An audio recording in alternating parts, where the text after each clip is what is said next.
Hello, this is Photography Gamer, welcome back to the channel. Today I'm reviewing Resident Evil for the PS4.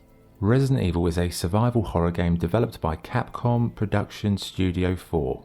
This version is a remake of the original Resident Evil released in 1996.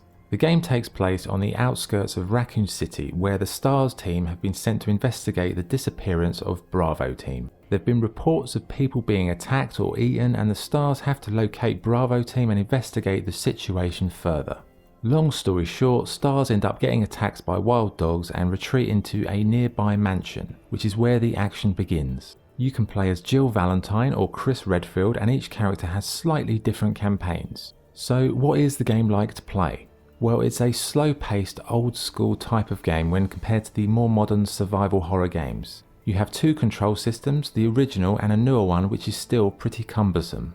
The main issue with the controls is tied to the fixed camera angles. Each scene has a fixed camera, so you walk from one screen to another, but each may have a different directional orientation, which can make for some very frustrating moments.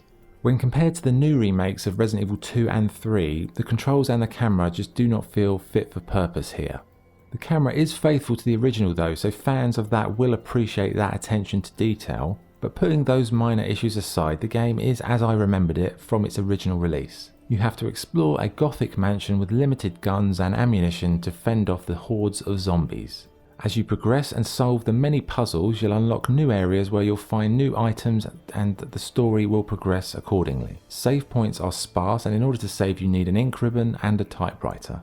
You can also store items in save rooms in special storage boxes, because storage space is a real issue in this game.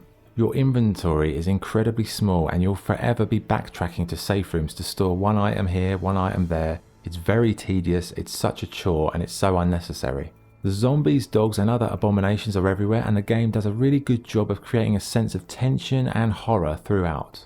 You'll run out of ammo or health items very often, and you'll find yourself in some very tight spots. But it's never so hard you feel like you just can't progress. So overall, the game plays pretty similar to the original, with a few minor additions here and there. The mansion has been reimagined, redesigned in some ways, but a lot of it is very similar. But you know, if you played the original, you'll feel at home. Graphically, the game looks pretty good and it's leaps and bounds ahead of the original. However, the camera angles, as stated, really feel antiquated, and the games industry has really moved on since those days. But on the whole, the presentation is fine, character models are decent, and the environments do look good.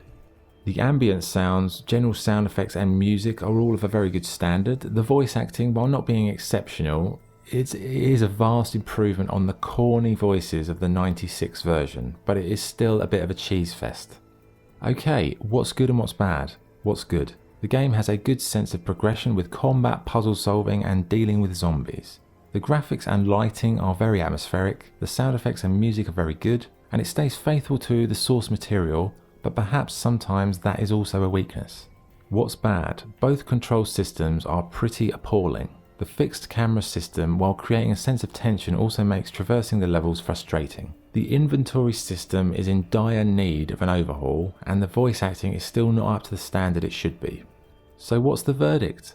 Resident Evil is a faithful adaptation of the 1996 original. It retains the fixed camera system, which is perhaps a little bit dated, and when you consider both control systems are very awkward, it does affect the overall enjoyment. Bearing in mind Resident Evil 2 and 3 have just been remade to such a spectacular standard, this remake does feel like old news. I'm sure they're going to remake this one again with the new design, and it really does need it. But despite some minor annoyances, it's still an enjoyable survival horror experience. It's tense, creepy, and you're always on edge. You're always running out of ammo, dodging zombies, and just desperately trying to find those green herbs. I'm a hardcore Resident Evil fan, but even I have to admit the game does need some serious reworking. It's worth trying, but I'm sure when they launch the PS5 they're probably going to do a remastered, remade version of Resident Evil 1 in keeping with the new series. So overall, it's a good game with some big issues, and those issues do limit the overall enjoyment, but I would still recommend it if you've never played Resident Evil 1 before. Give it a go, but be aware it's far from perfect. So my score for Resident Evil is 8 out of 10. Okay, that was the review. Thank you for watching. If you enjoyed the video, please like and subscribe. This is Photography Gamer, signing off. Thank you.